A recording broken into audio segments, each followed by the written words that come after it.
Welcome to the latest episode of the Animal Heartbeats. My name is Kieran Bourget. I am your co-host today alongside Dr. Professor Jose Matos. Jose, welcome. Hi, Kieran. It's great to be here, and we are honoured to be joined by Dr. Lance Visser, who is Associate Professor in Cardiology at the Colorado State University. Welcome, Lance. Thank you for joining us today. Thank you, gentlemen. It's great to be here. It's an honor. I think if we start with the basics, Lance, thanks very much again to be here today. It's brilliant. And I have to say, we love your papers, your echo papers. They're also always so elegant. Materials and methods, always very clear. I had to say this from the beginning. Lance, you're the go-to guy. Exactly. If we're not sure, what does Visser have to say on it? Exactly. And congratulations on that. So we'll be talking today about echocardiographic measurements and quantification of cardiac chamber size and function. So we thought if we start with the basics. So of course, dogs have a very high range of shapes and sizes, and so it's very challenging to define reference intervals. And some of your data and work has focused on that, and people have used different approaches, breed-specific reference values, allometric scaling to normalize measurements to body weight, or echocardiographic ratios, where one normalizes the cardiac chamber to an internal control, such as the aorta. Can you give us a bit your opinion on these different approaches, and what do you use, and what are the pros and cons of each approach? Well, I think you hit the nail on the head. This is no surprise to any of us who do echo regularly. We encounter the teacup Chihuahua to the Great Dane. And I guess, if I may, my kind of interest in this stemmed from my residency. I mean, I'm sure we can all lament learning echo. We don't have a lot of experience, and so we don't have a good subjective impression yet of what normal is. I think that's gradually acquired, and I think it is a really useful way to judge normal versus abnormal. I don't want to belittle subjective impression, but just trying to find what's normal when you don't have that yet, I thought was pretty frustrating, back when I started learning echo. And then, gradually you realize, well, there's some tables here and there you can try to find from this textbook and that textbook. And then the back of the book, isn't it? Inside the cover, you go, yeah, exactly.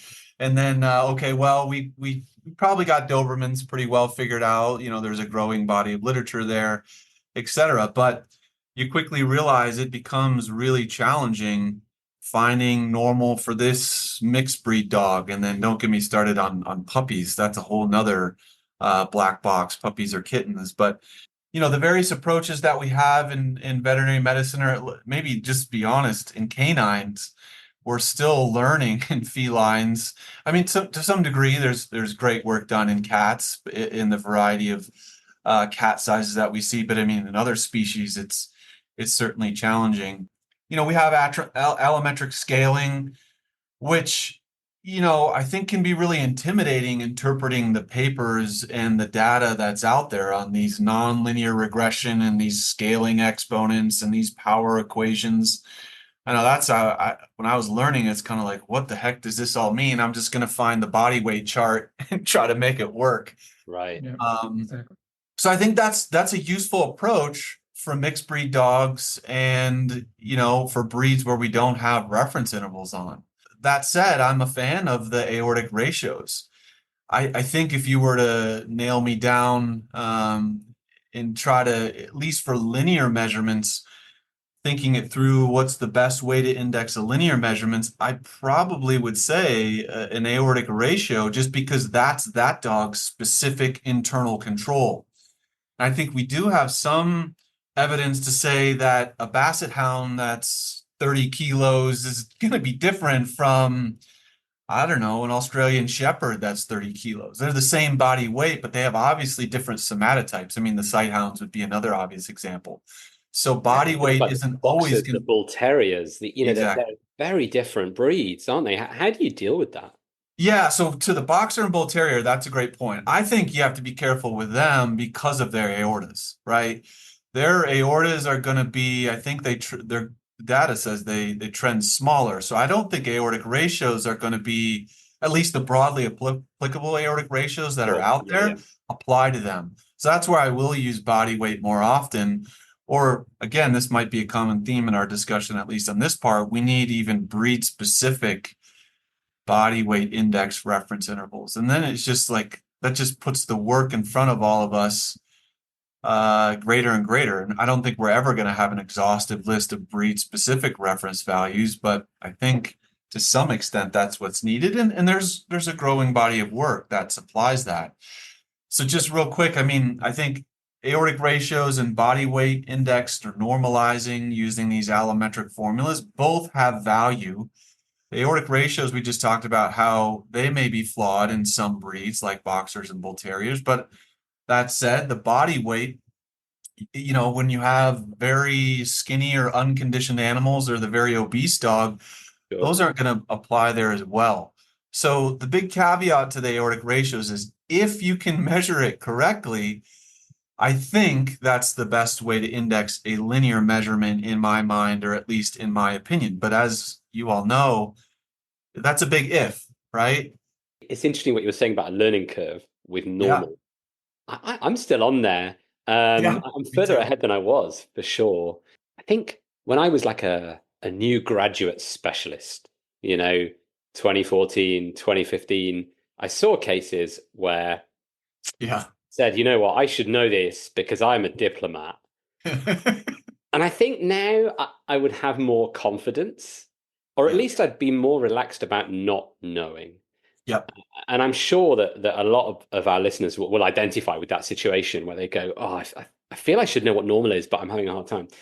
I think Yeah. the real value of having the sort of left atrium to aortic root ratio, say, and the left atrium in 2 dimensions normalized to body weight means that you can look at them both and you can take them both into account and make your decision based on that. Because I often do both.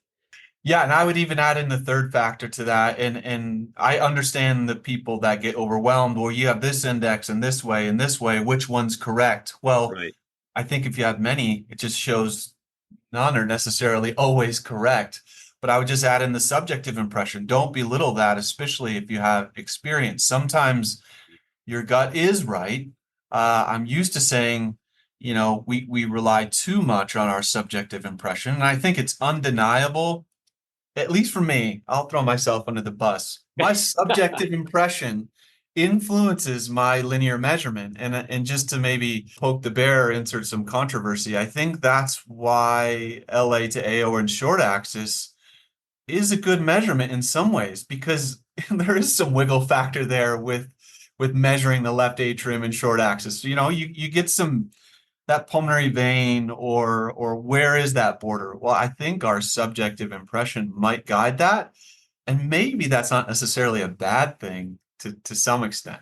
That's super interesting. I told you that was a big atrium. I mean, normally I'd do it there, but here, I go a little wider. It looks more like a 1.9 versus what I'm getting, a 1.6. So maybe you'll 1.85. Yeah, I'll take that. That. I'm happy you say that, because I have that problem with B1 versus B2. When I look at it and I feel like this is clearly a B1, and then I measure, now it would be a B2. Yeah, I think as you were saying, and I'm very happy you said that, subjective assessment is incredibly important. And also for our listeners, because I think people start doing echoes and learn more about measurements and want to do more and more fancy measurements and more measurements, and then end up looking at the numbers and not really at the images. So very valuable what you said, that people should make their mind. I tell our residents, first tell me what you think about the echo, and then measure to prove that a subjective assessment is right, and not the other way around. Just to jump in real quick, I mean, I think us echo people especially are numbers people, myself included.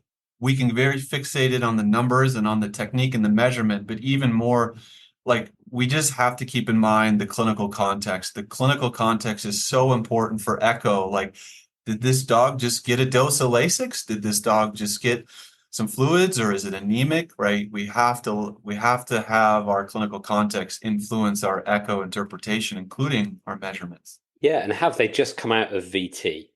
Yeah. How do we interpret the systolic function being subnormal? Well, let's give them a day.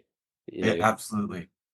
I kind of wanted to talk a little bit about AI, and I really planned on leaving it later, but it's a great point at which to speak about it, because here we're talking about something where the human impression, the experience, and the kind of gut feel, if you like, can help guide your assessment and your diagnostics. I love the idea of taking away some of the subjectivity in measurements to make things more repeatable. An AI would do that, but there's got to be a balance, hasn't there? How do you feel about that? I mean, obviously, you've probably seen a recent paper in JVIM on using AI in dog echo measurements. Yeah. I know there's work in progress thinking about cats. Yeah. Whether this is a clinical tool anytime soon, I don't know. But it's out there, isn't it? And it's sort of the monster we have to tame, I think. Yeah. Well, I was hoping we wouldn't have time to get to that, Kieran. Sorry. I think whether you like it or not, AI is coming. And that became clear to me at the recent ASE conference I was at. Really? They can predict your diastolic function based on your ECG, right? I mean, if you boil things down, we're all just a bunch of algorithms, aren't we? And we're just more exploiting that. Yeah, I think AI is exciting for sure, and I think in some ways it can be helpful. But there's always a caveat to new technologies. Like you just have to keep the big picture in mind and what the overall goal is, and not to get too philosophical. But like social media was designed to connect us more, and I think there's a debate out there whether or not that's actually true. Right. Right. I mean, that's a great example, isn't it? Again, I think AI is exciting, and I think it's undoubtedly will help us and will help improve precision, which I do see overall as a good thing. Right. But then I can also make some arguments and get stuck in my head more philosophically of like, okay, it's a time-saving factor, but we have tons of those, and are they actually doing good saving us time? To what end? We're so efficient, but for what? So we can sit around more and be lazy and not use our brains, So well, I mean, we can go more on social media and do podcasts. Let's look for the positives here. I love it. But yeah, to get back to the Echo and AI, it's exciting. I think, some of our colleagues are already looking at it. I think it's super interesting. Just like everything, we need to let the evidence as much as we can drive it and not go too fast. But I think it can have a role for sure. And thinking about that, right now, some of the machines in the Philips, the GE machines certainly both have these automated measurement tools. How much do you use those? Is that something that you reach for, as a time-saving thing, as a consistency thing? Have you tried them? What do you think of them? Yeah, I have. Like our off-card analysis software, just the one that we use, Syngo Dynamics, now has automated ejection fraction. Wow. And I'll just full disclosure, I use it solely out of curiosity. And I would assume that's where most people are. They're not solely reliant on it, especially in veterinary medicine. I just like to click the button and see what it does and see how it compares. And I mostly just played around with it. That's really my answer. It's not something have any ongoing research projects with, at least yet. So I've just played around completely out of curiosity, and it's pretty good when you have a good quality image, right? Like most things Echo are, if not all things. They're solely driven by what I think can and is and will remain our backbone as 2D imaging. Right. But I think they're coming, and we need to be aware of them, right? We a whole nother topic. We're talking about Echo, but they're coming for radiographic measurements as well, if they're not already here. So I always tell the general practitioner, if you don't know what VLAS or VHS are, like AI is going to start doing it for you, whether you like it or not. Left atrial size has been shown to be such a strong prognostic factor of outcome in pretty much every heart disease. So you already mentioned the different options to normalize a cardiac measurement to body weight or allometric scaling or the aorta. People have used for many, many years LAO, normalized left atrial aorta, the aortic diameter using right peristernal short axis view. I think your group tend to use more a long axis view measurement of the aorta. Can you remind us what are the difference really? Because these measurements are not interchangeable. What are the difference between measuring aorta in short axis versus measuring the aorta in long axis?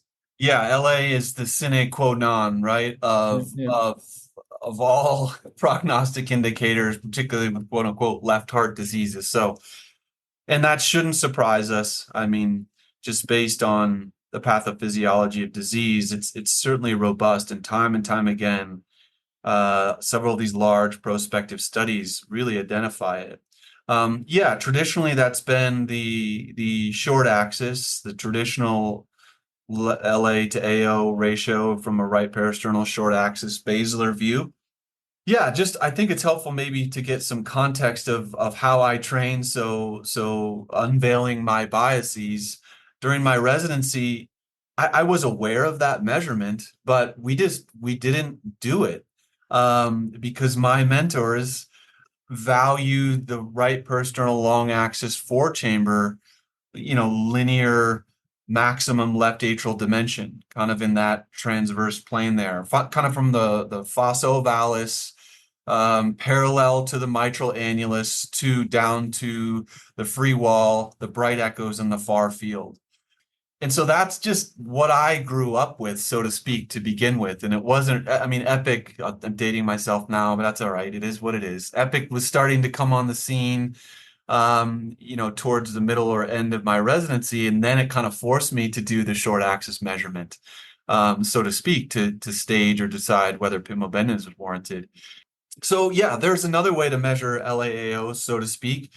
The downsides is it does require two different echo views. So you get the LA linear maximum dimension when the LA is at its largest from that right parasternal long axis four chamber view.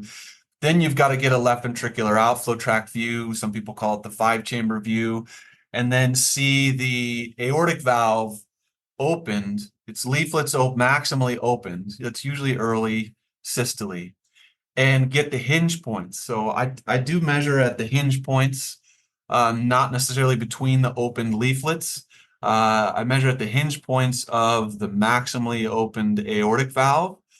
And that's going to be different. I mean, both of these measurements are different in long axis versus short axis. But I think particularly the aortic measurement is not going to include a sinus of Valsalva, which the short axis measurement by definition does. Again, I have to acknowledge my biases, but I do think, and our small work has at least supported this, there is some more precision behind measuring both. Well, we didn't look at them separately, but if you just combine the two ratios, there's probably, I mean, I believe it. It probably needs more further study in larger groups of dogs, but I believe there's more precision around the long axis measurements. But the more I've thought about it, we have to put in the context as well, do we want to err on the side of sensitivity here, or do we want to err on the side of specificity? So it depends on the context, right? If it's like a breed screening echo, you might want to err. I don't know. It depends. I might even ask you guys where you want to err, maybe on the side of sensitivity. But in terms of like starting a drug, I might want to err on the side, a lifelong drug that's not free, unfortunately, that, I mean, at least in the setting of pimobendan, has a really safe safety profile, but it comes at a relatively significant investment to a lot of owners. Maybe I want to err on the side of specificity. So my answer to a lot of people often ask me, how do you measure the LA? At least in terms of linear dimensions, I like to look at both. I like to look at both. And if they're both enlarged, a whole nother story is what reference intervals are you looking at? What's your cutoff? If they're both enlarged. I mean, the Visser intervals are good, right? We always go to the Visser intervals. I think so. Again, I have bias there, but I do believe in that work. I think they're relatively solid cutoffs. But I think if they're both enlarged, you can be really confident that LA is big. If they're both normal, I think you can be confident they're normal. Where residents and trainees get annoyed is if one's abnormal and one is normal, right? And I think, we have to be careful on the question that we're asking. Whether the question is whether or not to start pimobendan, for me, that's pretty clear. That's the guidelines, right? That's LAO short axis and LV short axis, ideally, I think, with M mode, if you want to be a bit by the book there. It's about doing it by the book versus doing it how you believe, I guess. Yes. Yeah. For me, I'm a 2D LV guy, not Sure. an M mode LV Yeah. guy. I like a long axis 2D. But then I will normalize it like Cornell, because I'm asking the question about epic. Sure. You know, so I want to use the same criteria as closely as I can in a way that I believe. Yeah. So do I do it in M mode? No, I don't actually. I wouldn't. You know, we interviewed Professor Boswood recently. I'd never admit that to Adrian. I do what Adrian tells me. But but you know, between us and the listeners right now, Exactly. Sorry, Adrian, if you're out there. But it's interesting because I think those grey area cases are really important. And I think what the distinction you've drawn there between two really different contexts is key. It depends on what question you're asking as to how you deal with that, doesn't it? I believe it does, yeah. What I wonder is, as you were saying before, because the aortic diameter is where the most error comes from, is where the greatest source of error comes from. When we calculate stroke volumes and so on, clearly, is when we measure aortic diameter or pulmonary artery diameter. So I try very hard to avoid that. If we compare for VTI ratios with pulmonary stenosis, I would rather use VTI ratios than try to calculate stroke volumes, because then we avoid that measurement. So then I wonder sometimes if we should try to avoid at all measure the aortic diameter, because is where the errors will come, and instead measure aortic diameter, left atrial diameter, as you mentioned, long X4 chamber view, and normalize it to body weight, because at least, okay, hopefully, if we are not dealing with extremes, very obese, very cachetic dogs, at least we have one measurement. So we are good at measure chambers much better than measure aortic, of course, diameters. So I wonder if we should just say, we measure LA diameter and normalize to body weight as you described. Yeah, I think that's a very fair point. I think it might come down to, I think if you just measure, LA dimension from a long axis view, I suppose from a short axis view, although that's less common, you're almost certainly gonna get more precision there. But you always have to balance, in my view, precision versus accuracy. And this goes back to our point of body weight. Is body weight the most accurate way to index a linear measurement? It probably is most of the time, but in breeds of different somatotypes, but the same body weight, I worry about that. And as we talked about, the very obese dog, is their body weight the best representation of their internal control? Probably, I'm making this up, 80% of the time it is. And I think, you're going to get a very precise measurement. Particularly, let's also keep in mind, following the same dog over time. I always remind people, why are we indexing this dog? Don't even measure the aorta. Don't measure the body weight. If you really want to maximize precision and look for changes within the same dog over time, just stick to that one measurement. Of course, our brains are so used to thinking about what's the ratio? We don't have a good idea of the absolute measurement a lot of the time. So I understand why myself or we all almost always do it, but if you really want to be precise and look at changes, just stick to that one measurement within the same dog. This is one of the reasons that I think there's a huge value in getting that baseline echo when, we're talking about monitoring acquired disease here, right? Yes. And, you hear a grade 2 murmur and we say, oh, wow, you can probably wait a little longer to get the echo because it's the first time the primary veterinarian has heard this murmur. Well, there is that added value, isn't there, in getting a baseline? All of us love echo in this audience, I assume. So it's going to be hard for us to. I mean, those that don't are gone. Turn away an echo, but I do honestly agree with you. So we're talking about left atrial size, and we're talking about a one-dimensional measurement of a complex three-dimensional structure. It's not a sphere, is it, the left atrium? So when we're doing these measurements, how does it compare with volumes? I guess my question is, where's the place for left atrial volume? Yeah, and I mean, to be persnickety, it is a 1D measurement on a 2D image, though, right? Oh, Linear sure. measurements Yeah. are Okay. 1D on a 2D echo, but I yeah, have I trouble with think dimensions. What is 4D anyway? I mean, that's 3D, 4. I don't know. all good. Yeah, but let's keep in mind the bigger context. The left atrium is a weird shaped structure, and Really we weird. always completely ignore the auricle, which is a Right. huge reservoir of blood and other sinister things like tumors and clots, of course. Sometimes I just wish they would just fall off. Um, but yeah, let's keep in mind we're these are just surrogates, these linear measurements for a 3D structure.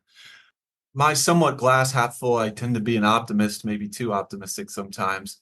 I do hope and wish we left atrial volumes would become more the norm. Hmm. But I have to keep in mind, maybe the theme is my biases. I'm at an academic hospital where I'm not, doing 25 echoes a day, at least myself, like some of our colleagues in private practice are. So linear measurements Sure. are so appealing and usually a good representation of left atrial size. But that's where we have to, again, factor in precision versus accuracy. I think even just an area measurement, think at least conceptually we can agree is more representative of left atrial volume. So I do have kind of a hope that we as a profession move more towards volumetric measurements. I kind of sense it, whether it's true or not, for the left ventricle. I mean, there's at least more literature coming out, and I think there's more Right. literature coming out on LA volumes.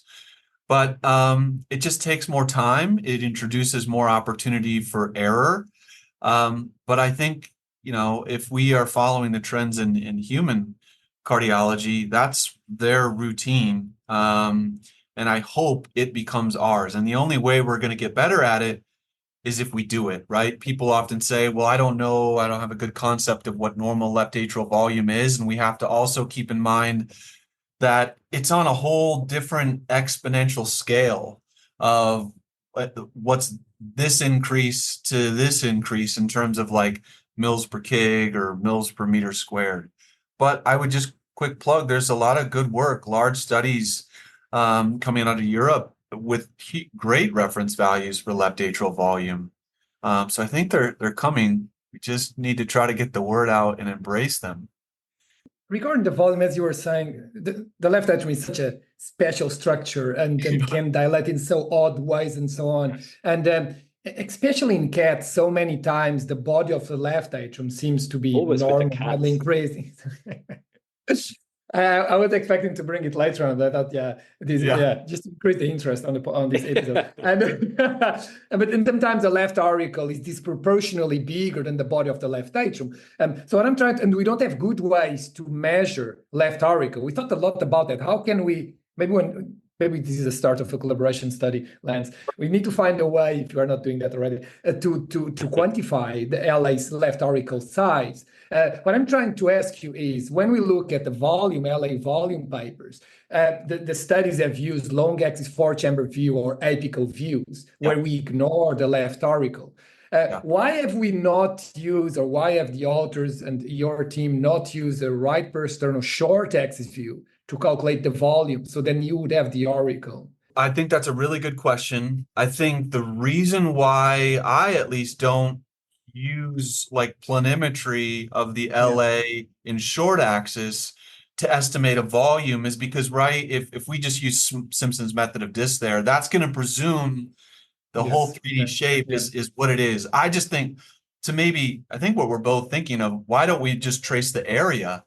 Index that to body surface area, or even some older work to give them credit. I think it was Mark Kittleson and colleagues, decades ago, looked at tracing the area and index it to the aortic root area. I honestly think they were onto something there, especially considering left auricular size. But I don't know that I would ever extrapolate that area to a volume, at least using Simpson's method of discs. That's a good point. Yeah, that's a good point. Yeah. Some of my colleagues here at Colorado State, who he is interested in advanced imaging. And that's where I think CT has a real advantage, or cardiac MRI, where you can incorporate that auricular volume. I just don't think that's practical. And I even think he would agree on that for everyday practice. I'm sure that, let's just name him. I'm sure that Scansum would not want to anesthetize a cat who has got a massive left atrial dilation, right? To quantify that and track it over time. And that's where we are, isn't it? With humans, you just say, "Oh, just hold your breath," Exactly. Watch your DVD, whatever.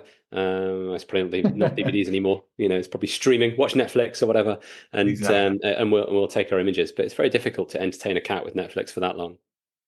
I was just gonna say, I do think, I never thought I'd be saying this, to be honest, but like that might be another advantage of just at least our subjective taking in that short axis view. We see the auricle, right? So again, that's gonna be informative to our impression overall of left atrial size. So subjectively, we're at least taking it in. To your point, though, particularly for trainees, how do we incorporate that in a measurement? Why do all of them ignore it? And you popped some ideas in my head too. Yeah. You mentioned accuracy and precision, and just maybe stepping a bit back and going back to the basics again. When we read echo papers, there's a lot of statistics jargon and then different terms, which are a lot of times even misused and so on. And I think, again, your papers are a very neat, elegant example of how to use and to assess those different concepts correctly. Maybe we don't need to go into all the different terms, but could you just maybe remind our listeners what reproducibility is, or what is the difference between reproducibility and repeatability? Because that people sometimes use it interchangeably. And what I would love you to comment on, which I thought I only came across when I read your papers, are the reproducibility coefficient, because I think that's very elegant and very, very smart way to assess change over time. If you could please briefly explain our listeners what they are and why they are useful, that would be great. Oh, yeah, this is one where I have a response to, but don't consider it the answer by any means. It's just, I've been baffled by these concepts, and I think you've got it exactly right, Jose. You see a lot of different terminology used in the veterinary literature, but it's also kind of a mess, if I dare say, in the human echo literature too. And I can throw more terms: repeatability, reproducibility, reliability, agreement, measurement error, measurement variability. And these, to maybe understandably, get used interchangeably, but depending on what source you consider a leading source, they do have specific definitions. And I have a response. I'm not saying it's the right way, but I tend to think of repeatability is the variability. It's basically a test retest.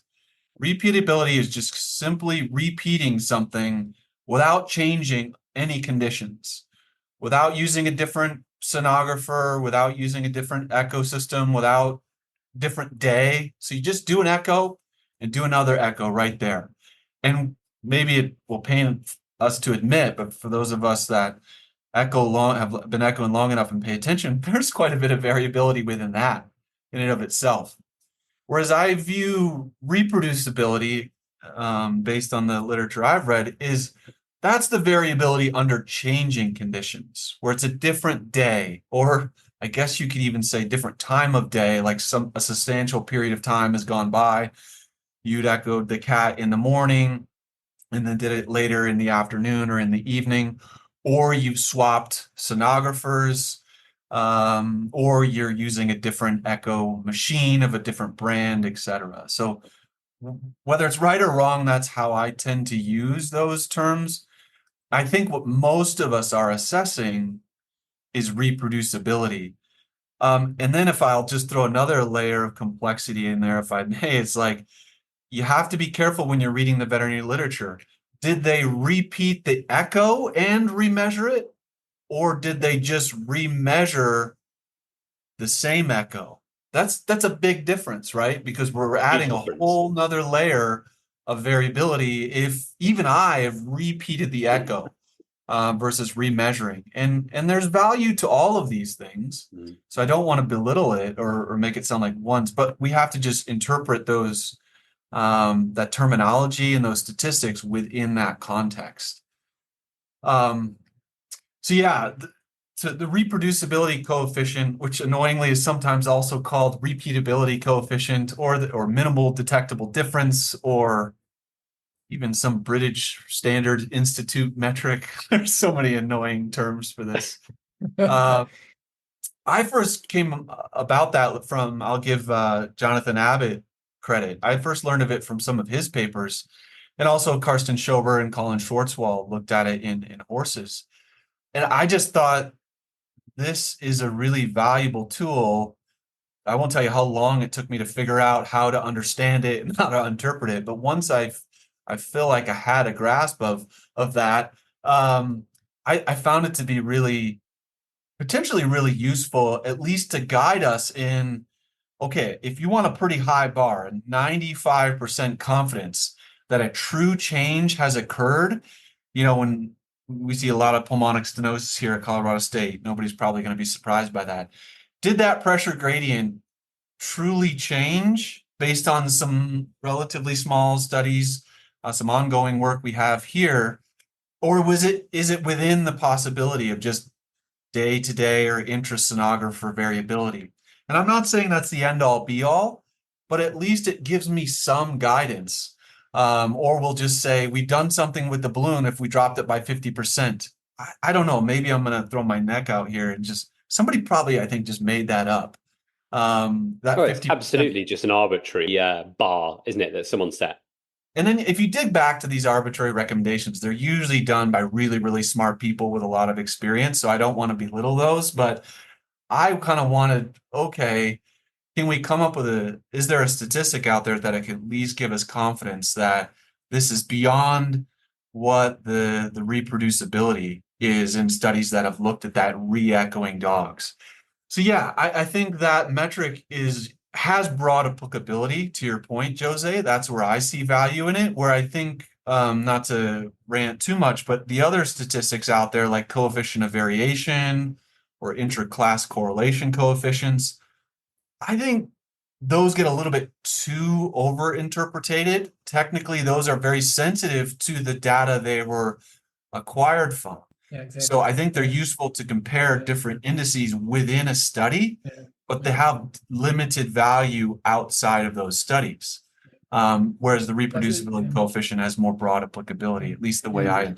Yeah. Thanks for that. Exactly. And in fact, I have to be honest, that's what I did. I did coefficients of variation. And then if I would repeat an echo, now, okay, this is going to be, if it is more than 10%, this I would feel like, well, there is a true change here. But as you were saying, that was based on our previous data, on our previous cases, and the mean of cases, or the average of the cases we have seen and measured at the time. And now this coefficient, that's why I like these reproducibility coefficients, because then you consider more day-to-day variability, operator variability, and that's really neat. And again, then I can go back to your papers and others and look at your tables and see, okay, how much my LA measurement needs to vary between echoes to say, okay, this is significant. Because we have this conversation with our residents all the time. Oh, now it's not 1.6, it's 1.8. What does that mean? Is that really something or not? And so that's why I think this is really a nice metric. It's really a nice coefficient to look at and understand, was there a true change, or is just normal variation? So very neat. Is it meaningful? Yeah, exactly. Yeah. Is it meaningful? A couple of quick points about that. Again, it's 95% confidence. So it's a pretty high bar. Do we always need that level of confidence? Maybe not necessarily, but I also, I think both of your points, like, it is just very informative to say how much an echo can vary. I struggle with to our earlier point, recommending these recheck echoes in 3 months or 6 months. I just never know, if I'm being honest, what do I do with these numbers? I wanted to at least have some guide as to state with some degree of confidence that, okay, this left ventricle is getting bigger, or this left atrium is getting bigger, versus just, I don't know, it went from 1.6 to 1.8, must be worse. It might not be. It might not be, based on our understanding. And lastly, I think these numbers are derived from the data range they come from. For example, we looked at pulmonary pressure gradient variability, and you see about 30 millimeters of mercury is a decent cutoff to conclude with confidence that a true change has happened. but that's only been studied in dogs with severe PS. So, right, that's not going to fit for a dog with mild PS. So I think that data range has to be kept in mind too as you're interpreting this. I'm going to throw a little more challenge out there. Or maybe it's not more challenging. I mean, clearly from what we've talked about, getting a handle on the 2D measurements, the diameters, the areas is hard enough. Yeah. I wanted to talk about mitral regurgitation severity and how to assess that. And I feel like I oscillate in my opinions on this, and I suspect it's because there's not a great consensus on the best way to do it. I'd love your thoughts on how best to assess mitral regurgitation severity on echo. Obviously, chamber size tells us a little bit about what's happening. Yep. But let's say you see a bad case of MR. What makes you say it's bad other than left atrial size? Well, I think the easy answer is it's multifactorial. It has to be multifactorial, which includes chamber size. And now, as we've been talking about, I think a very interesting is how do you assess chamber size? Is it a linear measurement? Is it a volume? So I think there's nuance even there in how you assess chamber remodeling or chamber size. Like to Jose, your point, it could be even a change in shape that is relevant. So remodeling versus size, so to speak. But the problem with that, right? That's a robust in long-term chronic indicator of the chronicity burden, hemodynamic burden of the MR. So, I'm assuming you guys, I think I've heard you have conversations about TEER and some of these exciting interventions we have available to us, or mitral valve surgery. And I think those have really crystallized the need for a good way of assessing mitral regurg severity in dogs other than chamber size. Exactly. That's where I started becoming more and more interested in it. Yeah, it's forced me, and I think certainly others, to think about, okay, well, we can't just look at chamber size as a metric of MR severity anymore when we have interventions available to us that they're not going to be as applicable to. And obviously, we have dogs that undergo acute changes in MR, like a rupture major chordae.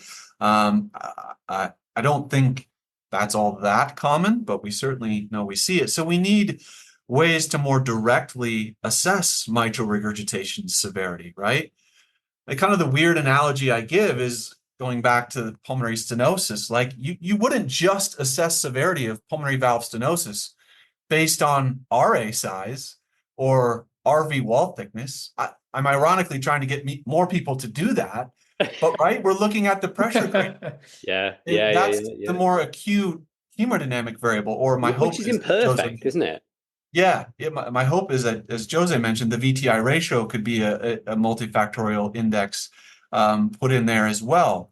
I think it's all of these things. The same is true with mitral valve regurgitation severity. It's chamber size, but also a more direct way to assess MR severity. But Kieran, I think your question is how do we do that? How do we more directly assess MR severity? And I can just tell you my experiences with PISA, to make a long story short, have been disappointing, to put it lightly, confusing.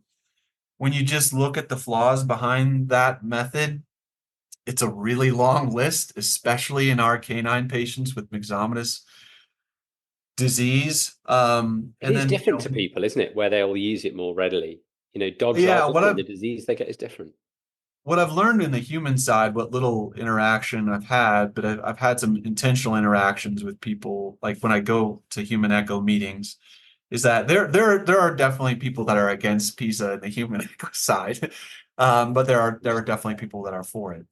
So I just have been, no disrespect to the work that's out there on PISA, I think it can have a place, but it's quite complicated and there's a lot of flaws behind it. I think the Penn group, for example, rejuvenated my interest in regurgitant fraction, regurgitant volume, some of the work at the RVC with MRI and in vena contracta with. Yeah, it's interesting. Yeah, I give those kind of trailblazers some credit for sure. I think the answer might be in there somewhere, And my interest became in regurgitant volume, regurgitant fraction in these volumetric methods.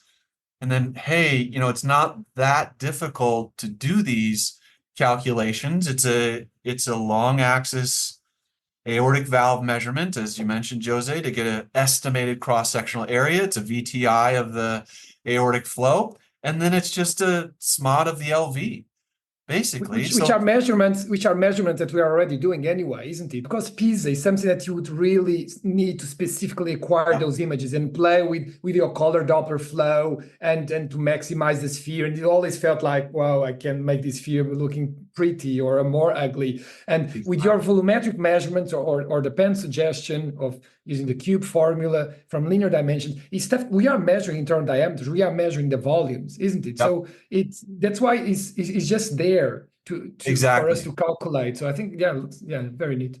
So I don't necessarily think it's that complicated to acquire the components of these metrics, but it is a bit eye-opening as we're talking about reproducibility. The data that I've generated and been a part of, because we're factoring in four variables, four measurements that have a lot of potential sources for error, tracing the LV. And I'm admittedly usually only doing a monoplane of the LV, for example, sacrificing some accuracy for efficiency, and then squaring the aortic diameter, for example.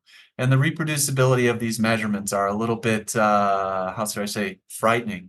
I want to believe the accuracy is there, but that comes at a cost of precision for sure. So like, for example, the reproducibility coefficients that I've been involved with and I've seen from others, like it's a swing of like plus or minus 20 to 30% in regurgitant fraction, which for context, like 50%, at least in humans, is considered severe MR. And I was just a part of a study looking at, I had somewhat of a very backward, maybe cheesy way of looking at these indices. Like in theory, regurgitant fraction in a healthy dog should be 0, right? Because the continuity equation, basic principles here. But maybe I'm a little even terrified to admit what a reference value is for regurgitant fraction in a healthy dog. I mean, we're talking at least plus or minus 30, negative 30, plus 30. So that is eye-opening, isn't it? It's eye-opening. So we have to keep that in context. Does that mean we don't do regurgitant fraction or regurgitant volume, for example? I don't know. I just think we have to keep that in mind and use that with our chamber volume or with other metrics, I think we're all subjectively doing jet area ratios, whether we actually measured or not. Whether we admit it or not, we look at it and go, "Ooh, that looks like a big jet of MR." Exactly. I'm not a fan of measuring it. I think it's like it leads us astray, but we're looking at it. I think whether you just have to admit it more or less. And I think it's a component. I do. I always really liked the work, as you sort of mentioned there, by the RVC on MR. MR is the gold standard of measuring regurgitant fraction, isn't it? You can see that happening. The stuff that Julia Sargent published there as first author, looking at the correlation between some of those echo variables and MR. I was a resident at the time she was doing that study. It's a tough study to do. The dogs had to be echoed conscious, then the MR done, then the echo repeated under anesthesia to account for the variability in cardiovascular status. There are definitely some challenges there. My anaesthetist loves to give pressors to these dogs, and of course that changes everything. So it's very difficult to know what's happened between 1 minute and the next. I think there, when the vena contractor correlated very, very nicely with MR, that's appealing. I was a little bit sad that jet area ratio performed so well in the same data, because none of us like that. However, I would say that when you've got a group like the RVC group who are very exacting about how the machine is set, what the gain settings are for your 2D, your color, and that's the stuff that actually you really have to nail down, isn't it, to get that jet area ratio anywhere close to being useful in those cases. So so I really like the idea of being able to use those things like a vena contractor. I do worry about PISA. I remember trying to train my resident. Oh, this, I used to say, well, this, PISA is it's pretty variable, and but this is how to measure it. And I went through it and showed it to her, and you adjust the Nyquist limit and you do this. And she said, you just made that up. Like, yeah, you just put it there when it looked good. And I was like, yeah, that's how you do it. So there are some challenges. However, as you say, there are some groups who use it and seem to get good repeatability. And I remember last year at ECVAM, I had somebody come and speak to me at a conference, and they said, "Oh, hey, been listening to your podcast. Why do you hate PISA so much? You always hate on PISA, and we use it. We don't have a problem. We like it. It works well." So different horses, different courses, eh? Yeah, absolutely. I just think the answer is in there somewhere. I don't know if it's regurgitant fraction or regurgitant volume by PISA or volumetric, or maybe as you alluded to with pulmonary stenosis, for example, Jose, is like, can we get rid of one of the less reproducible components and like do VTI ratios? Because right, you can do a VTI of mitral inflows as your metric of total stroke volume, and your VTI of a forward stroke volume, which would just be aortic flow. And those are relatively simple measurements. Although the inflows you've got to acquire at the annulus, so there's a couple of important points there. I think there's just, long story short, there's a lot of work that's yet to be done to try to find simpler measurements that directly quantitate MR. So there's a lot of work ahead of us, but it's not just chamber size, especially if we're using in the context to judge effectiveness of an intervention. What I thought was very cool about your paper on regurgitant fraction on using volumes, and also Dr. Oyama's paper, is to see how some B1 dogs would have a higher regurgitant fraction than you would expect, and some B2 dogs would have less. And then also when you gave pimobendan to them, the response was what you would expect: an increased forward stroke volume, the increased regurgitant fraction, which is pretty cool. So we know the drug works, and now to show it works, and then the volumes are changing when you give this positive inotrope. I thought that was very, very cool. Even if the measurements are not perfect, at least they are doing and showing what we all suspected. They make sense, right? Yeah, they make sense. Exactly. So we need to talk about cats sooner or later, because we've been talking a lot about dogs a lot. You are a right heart, a right ventricle guy, which is very cool, because the forgotten chamber, or how people have called the right ventricle, is so challenging to assess the right ventricle because of its anatomy and so on. It's not a true chamber. It's not like the left ventricle. And you guys have been doing a lot of great work on assessing right ventricular size and function. So I will talk first. I will ask you first about cats, and then we can go back to right ventricular function in dogs. So you have that very, very cool paper where you showed that in cats with hypertrophic cardiomyopathy, there were changes on right ventricular function and size, which is something that we have all suspected, but no one has shown it before, which is cool. But what I would love to have your comments on was then your paper went one step further and showed that cats with pleural effusion had worse right ventricular systolic function, thicker right ventricle walls, and bigger right atriums. And then there's always, everyone talks about why would cats with left-sided disease have pleural effusion, left-sided congestive heart failure versus right-sided congestive heart failure. So your data show that these cats have some right ventricular remodeling and dysfunction. Why is that? Do you think these cats have pulmonary hypertension? Because cats must have pulmonary hypertension, and you are also a pulmonary hypertension guy. Cats must have pulmonary hypertension. Why don't we see it? Why don't we diagnose pulmonary hypertension in cats? So do you think this reflects pulmonary hypertension that we cannot properly diagnose? Or is just this part of the cardiomyopathic process where the right ventricle is also affected? Or is ventricular interdependence? Maybe the intraventricular septum is so abnormal that it's affecting the right side. So it's a very long question, but what are your thoughts? Why is the right ventricle abnormal? And why do cats have pleural effusion? $1 million question. Yeah, no, brilliant, Jose. My answer is yes. Yes to potentially all of those things.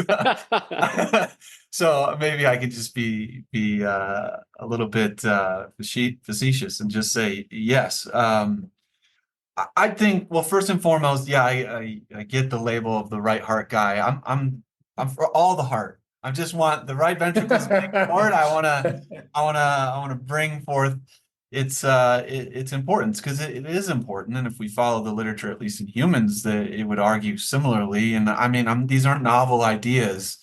You look at the human perspective on HCM and they're seeing changes of the right heart and, I wonder if that's true for cats. I've never looked.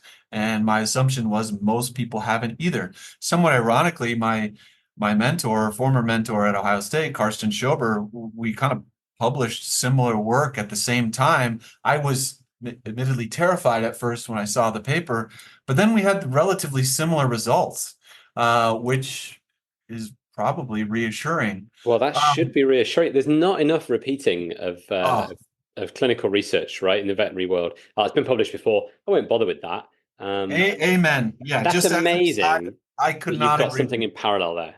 Yeah, I've even seen junior faculty, just quick aside, like be discouraged. Oh, somebody already did this. Well, learn from it, maybe learn from their improvements. And there should be no reason why you can't look at that again, because I heard your podcast with Adrian. Our studies are so underpowered that Right. maybe would add some more robustness. But Jose, we always finish Journal Club by saying, what does it mean? Will it change what we do? And how would you do it differently? Would you, if you were running that, how would you do it differently? And I think that's so important because actually that we should be looking at repeating these studies. It's always cash, isn't it? It comes down to cash. Absolutely. Really important, Kieran. Thanks for saying that. But yeah, so why do cats with pleural effusion seemingly have worse right heart function, at least based on TAPSE, for example, and why are their right hearts bigger? I mean, the short answer is I don't know, but I certainly believe it could be all of the things you mentioned, maybe all playing a role at once, or maybe more affected in some cats versus others. I certainly do think the cardiomyopathic process, there should be no reason why the right ventricle is just completely immune to it versus the left ventricle. Now, I do think there's some interesting embryologic differences in the two ventricles, but I'm not sure. I mean, these diseases can be equal opportunity effectors, so to speak. So it could be the cardiomyopathic process also affects the right ventricle, causing it to fail. Certainly could be some of these cats have combined pre and post capillary pH, so it affects their right ventricle. We certainly see that in dogs. Why do we see that in some dogs go into biventricular heart failure with chronic left heart failure, and some don't. And then, we have to keep in mind interventricular dependence. I can go on, and my residents roll their eyes probably about this, but a disease that's longstanding and severe enough of one ventricle will ultimately affect the other ventricle. That's why I believe, the value of right heart function in so-called left heart diseases is at least on the human side, a robust predictor of outcomes, is because it means it's really, really bad if they've had this disease long enough to affect their right heart. I also wonder, Jose, about with pleural effusion, I think there's some older literature, some experimental data, maybe out of NC State, if I remember correctly. They just gave healthy cats, they infused pleural effusion in them, and they saw their right hearts get bigger, or their heart size. So I don't know if it's a chicken or the egg thing. Is the pleural effusion a result of the right heart dysfunction, or is the pleural effusion causing? I don't know, right? It's the classic association versus causation, but more work to be done there. And I think especially the feline friendly research folks, I think lots of questions there to try to tackle from a research perspective. But I think for me, again, probably not too surprising, the message there is we should at least be looking. We should be looking, and I know we're busy, but we should be quantitating the right heart in cats as well as dogs. It always kind of baffles me when you get it, going back to pulmonary stenosis. You get a dog with pulmonary stenosis, you see echoes done on these dogs, and they have a pressure gradient and they have an LAAO and an M mode and a shortening fraction of their left ventricle, but no right heart measurements. It just doesn't make any sense to me in a disease that primarily affects the right heart, why you wouldn't want to quantitate the right heart. And I know it's hard. It doesn't mean we shouldn't do it, or at least try. That's the only way we're going to get better at it. To your point about PISA, the groups that do PISA regularly, they're going to get better at They're it. good at it, right? Yeah, absolutely. We always steer clear of things that we don't do very often because we're not very good at them. But then Yeah. it's a self-fulfilling prophecy, isn't it? We say, oh, I Yeah. don't trust that measurement very much because I don't do it very much because I'm not very good at it, and therefore it's a vicious circle. I have some thoughts. I hope you don't mind me sharing. I think I would love to hear your thoughts, both of yours. we commonly see myxomatous mitral valve disease, don't we? And how often do we see myxomatous valve disease? So we see a little aortic regurgitation, we see tricuspid regurgitation, those dogs with myxomatous mitral valve disease, and we go, oh yeah, fine, okay, they've got myxomatous valve disease. But the one here that's most important is the mitral valve. That's where the clinical signs are going to come through.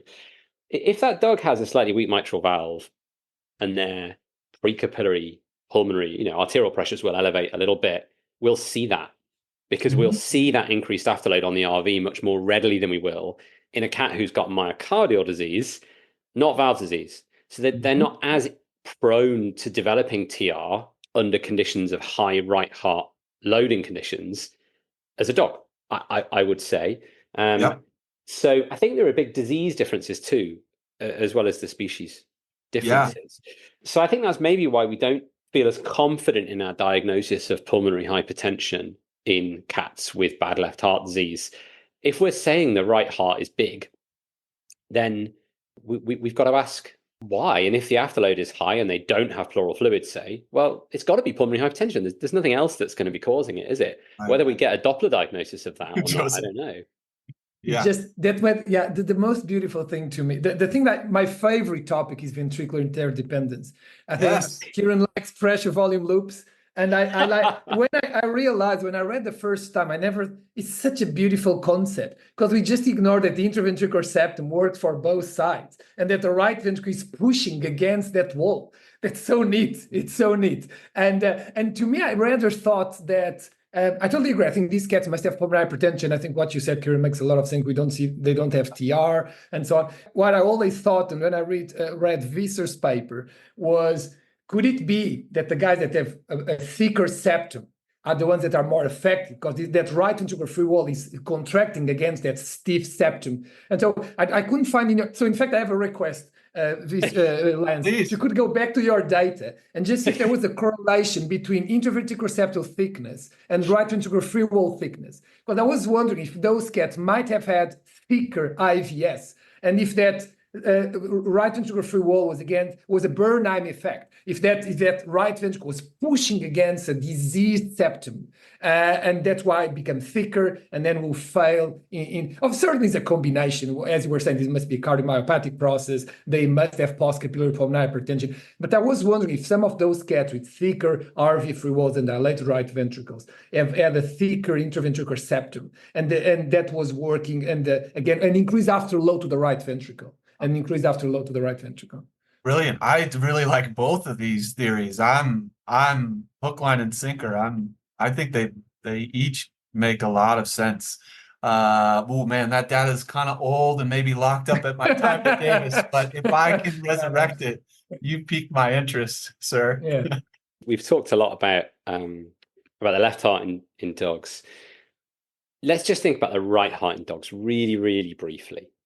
Some of your work and the work of others has shown a correlation between disease severity and reducing functional measurements on the right heart, so fractional area change, tricuspid annular plane systolic excursion, TAPSE, and S prime on tissue Doppler. I'm always thinking about the S prime being correlated nicely with MRI function of the right ventricle. What's your preference on your echo? If you're having a go-to and okay, I want to make an assessment of systolic function here, I'm guessing you're going to say more than one measurement. But which is your favorite and why? It's like asking which my favorite child. Yeah. I mean, we all have a favorite, right? Yeah. I think I do try to acquire all three of those at least routinely. And I'll just admit, some dogs, especially in a disease like pulmonary stenosis or congenital pulmonary hypertension, like the end systolic area is a really challenging measurement. So fractional area change, although I think it's unfortunate it's so it can be so challenging because it adds in that transverse plane. Yeah. S prime and TAPSE are the longitudinal function, which is of particular importance, especially for the right heart. I just think it misses out on that additional plane that you're going to get with a 3D RV ejection fraction or a fractional area change. What I would say, what I do most routinely, particularly in a dog or that's challenging to echo, is TAPSE, but that's just fully because it's quote unquote easy to do. Yeah, relatively. Tissue Doppler in itself is quite variable and can be, there's a lot of artifacts associated with it. The blooming, like these fine little lines that we're measuring, it's a whole nother conversation. You said be brief, so I will. So I just think S prime can be challenging. And so can fractional area change, kind of especially the systolic dimension, but so can the diastolic dimension. So dependent on 2D image quality. TAPSE is more forgiving in terms of image quality. Now, if you're just doing brighter, it on isn't it? You can see that contrast better. Yeah, exactly. If you're just doing TAPSE on M mode, though, you have to worry about angle dependence, and just that's where you can measure TAPSE without an M mode on a 2D image. By just tracking that lateral tricuspid annulus, and I can overcome, offsetted angles or to some extent poor image quality as well. So it's probably TAPSE. If you made me answer what my favorite child is, because it's easy. I don't know if it's the best. I don't think it's the best indicator of RV function by any means, but it's at least something quantitative that I think I can get routinely. And it's one of those more errs on the side of specificity for sure. Right. I don't think TAPSE is very sensitive to changes in RV function. No, but positive rules in, right? So, if it looks bad, it's probably bad. I think so. I think if it's below the reference value, my impression, right or wrong, is it's really bad. Fantastic. Yeah, that's very cool because I think most of our listeners, most people, we use TAPSE as their measurement to assess right atrial systolic function. So I think it's great to hear that TAPSE might be your favorite. So Lance, we have this tradition in our podcast to ask our guests for 3 take-home messages. We have covered a lot of ground and a lot of different stuff. But if you could maybe pick 3 points, take-home messages from our conversation, that would be great. Well, yeah. So I think if I were asked what 3 take-home messages were from this conversation, I think one probably has to be around left atrial size assessment. And if I were to draw some conclusions, again, my opinion on left atrial size and assessment, I would advocate for not just using one single linear measurement to assess left atrial size.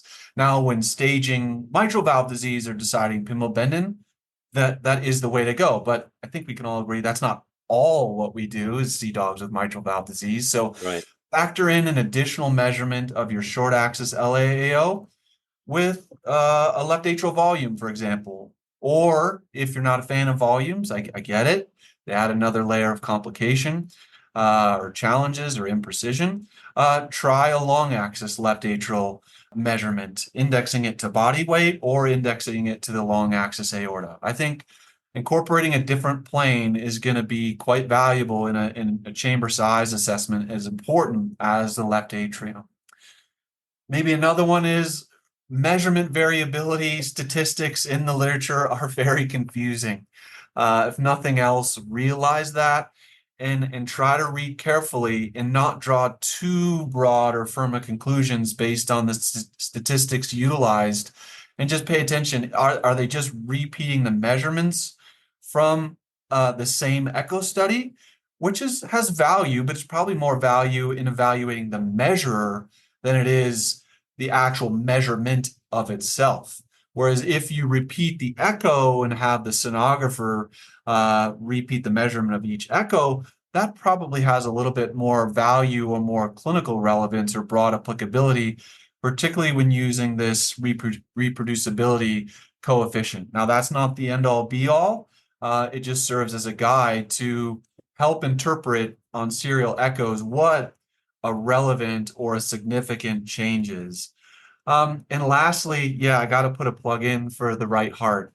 just at least try quantitating the right heart. You're only going to get good at it, so to speak, unless you try it and maybe just pick one metric of RA size, one metric of RV size, and one metric of right ventricular function. That's what most of us are doing routinely for the left heart. In my humble opinion, there's no reason why we can't do that with the right heart.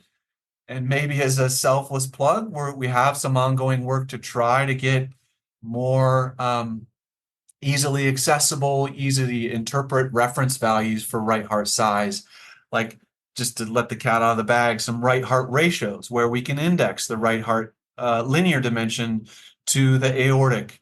Now, it is going to be a long axis aorta because bias aside, that would be my favorite based on precision. So work is coming to try to help make that a little bit easier, but you don't have to use that. There's already good work done out of Jonathan Abbott and Jessica Gentile Solomon for reference value. So those would be my three take homes. So watch this space, and the right heart is going to be more equitably assessed in the future. Exactly. Fantastic. Lance Visser, thank you so much for joining us. Honestly, great chat and super, super interesting for us. Hopefully the listeners will agree. I agree. All you can do is speak from the heart or give your assessment. But again, I wish I could do this every week with you guys. Maybe not publicly, but just to pick your brains. Kieran, we sat boards together. We sat boards together. Yeah, I remember being at the boards prep course in Ohio, and I thought, who is this guy that knows all the answers? And I was thinking the same about you. And keep in mind, I had gone the 2 previous years, or snuck in, as the clinic allowed. Very good. Yeah, I think highly of you guys, and I love what you're doing. Jose, for example, I think you have some great ideas for collaboration, and maybe let's keep that dialogue going if you want.